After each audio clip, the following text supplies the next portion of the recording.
जो कामधेनु गाय थी वो ऋषियों को दे दी जाती है, जो ऐरावत हाथी था वो इंद्र को दे दिया जाता है। तो ऐसे करके 14 रत्न सब में बांट दिए जाते हैं। अब उसके बाद कालकूट विष निकलता था।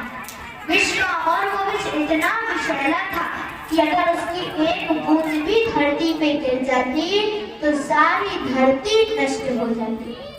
तब सब दौड़े दौड़े जाते हैं शंकर जी के पास और जाकर हाथ जोड़ के प्रार्थना करते हैं कि हे प्रभु, आप जग कल्याण के लिए इस विष को पी लीजिए। तब भोलेनाथ जी कहते हैं ठीक है।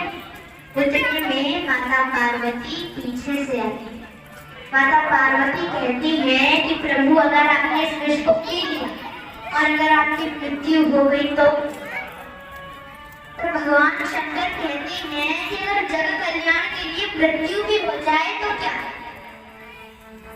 सब माता पार्वती समझ जाती है कि एक तो भोलेनाथ जी वैसे भी भोले, इसलिए इन्हें किसी ने कोई पट्टी पढ़ाई थी। तब माता समझ जाती है कि वैसे तो भोलेनाथ जी मानने वाले नहीं हैं। माता पार्वती कहती है तो ठीक है प्रभु, मैं ऐसा नहीं कहती, लेकिन अगर आप विष पिएंगे तो आखिर स्वाभाविक सी बात है, कुछ भी पिएंगे खाएंगे तो पूरे शरीर में जाएगा। तो प्रभु, अगर आपने विष पिया तो आपके हृदय में तो भगवान विष्णु का वास है और आपके हृदय में मैं भी तो रहती हूँ। तो ऐसे ही मैं आपको एक दृष्टांत सुनाती हूँ कि एक बार माता जी थी। माता जी की आंखें नहीं थी, उन्होंने तपस्या की और तपस्या करके भोलेनाथ जी को प्रसन्न कर लिया। तब भोलेनाथ जी प्रकट होते हैं, दर्शन देते हैं, कहते हैं कि मांगो क्या चाहिए। तब वो माता कहती हैं कि प्रभु, आप यहीं रुकना, कहीं जाना मत, मैं अपने बेटे बहू से पूछ के आती हूँ कि मैं आपसे क्या मांगूं, क्योंकि भगवान ने कहा था कि कुछ भी मांगो पर मैं कोई एक ही वरदान पूरा करूँगा। तब वो अपने बेटे से पूछती है कि बोलो बेटा, क्या मांगूं मैं भगवान से। बेटा कहता है कि माँ, आपको धन की बहुत कमी है तो आप धन मांगो।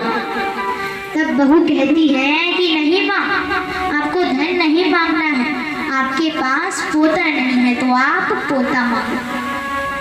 तब वो माता कहती है कि मेरी आंखें नहीं है तो मैं अपनी आंखें ना मांगू क्या। तब वो माता जाती है भोलेनाथ जी के पास, जाकर कहती है प्रभु, मैंने सोच लिया मुझे क्या मांगना है। तब भोलेनाथ जी कहते हैं बोलो। तब माता कहती है कि प्रभु, मैं चाहती हूँ कि मैं अपनी आंखों से अपने पोते को सोने के पलने में झूलता हुआ देखूं। तब भोलेनाथ जी इतने भोले हैं कि कुछ समझ ही नहीं पाए। एक वरदान में 3 वरदान मांग लिए, फिर भी भगवान ने तीनों वरदान पूरे कर दिए। तो इसमें यहाँ पे जो हमारी माँ होती है, जो हमारी माता होती है, वो सबसे पहले अपने बच्चों की इच्छा पूरी करती है। भले अपनी इच्छा को मार दे, भले खुद ना खाना खाए, लेकिन सबसे पहले अपने बच्चे को खाना खिलाएंगे। अगर किसी बच्चे का एग्जाम है, वो रात के 2-2 बजे तक जग के पढ़ाई करे तो माँ को नींद नहीं आती, माँ भी उसी के सामने बैठी रहेगी। अब बीच बीच में पूछती रहेगी कि बेटा खाना लाऊं, पानी लाऊं, चाय बना लाऊं तेरे लिए। इसलिए यहाँ पे हमारे पिता तो होते ही होशियार हैं, लेकिन हमारी जो माताएं होती हैं वो भी हर एक चीज को, अगर कोई एक वरदान मांगे तो इन माता जी ने तो 3 वरदान मांगे एक वरदान में, और ऐसे तो बहुत सी माताएं हुई हैं जिन्होंने एक वरदान में अपने 5-5, 10-10 वरदान मांगे हैं। तो ऐसे ही भोलेनाथ जी बड़े भोले हैं। फिर से मंथन शुरू होता है, तो अब उससे लक्ष्मी माता निकलती है। अब लक्ष्मी माता हाथ में वरमाला लिए खड़े हैं। लक्ष्मी माता इतनी सुंदर कि सब मस्त तैयार होके सज धज के एक लाइन में खड़े हो गए। तब तू सोचे कि अब सब लड़ने लगे कि नहीं लक्ष्मी माता हमारी है, हमारी है। अब सब लड़ने लगे। तब ब्रह्मा जी कहते हैं कि रुको, इनके हाथ में वरमाला है, ये जिसके गले में डाल दें ये उनकी। तब दैत्यों के सामने से निकलती हैं, सोचती हैं कि अब कोई स्वभाव ही नहीं, सोचने का कोई विचार ही नहीं, मूर्ख हैं, अब बुरी हैं। फिर देवताओं के सामने से निकलती हैं, सोचती हैं मूर्ख तो नहीं है लेकिन बहुत अहंकारी है। फिर उसके बाद ऋषियों के सामने से निकलती हैं, तब सोचती हैं कि ये बहुत क्रोधी है, बहुत क्रोध करते हैं, अगर जरा सा भी कुछ हो जाए तो बहुत क्रोध करते हैं।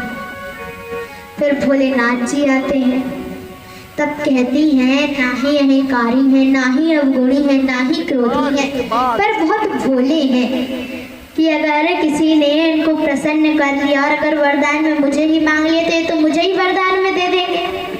इसलिए भोलेनाथ जी के गले में भी वरमाला नहीं डालती। तब विष्णु भगवान आखिरी में खड़े हुए थे।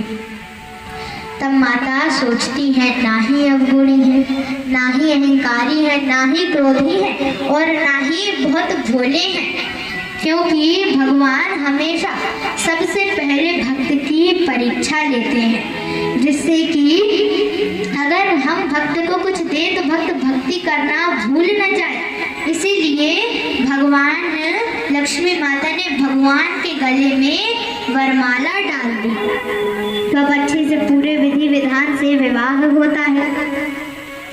फिर अब आखिरी में अब धनवंतरी भगवान अमृत का कलश लेके निकलते हैं। अमृता पूर्ण कलशम विव्रत वलय भूषिता सवै भगवतः साक्षात विष्णु रंसांस संभव। अब अमृत का कलश लेके निकले तो दैत्यों ने तुरंत अमृत का कलश छुड़ाया और दौड़ लगा दी।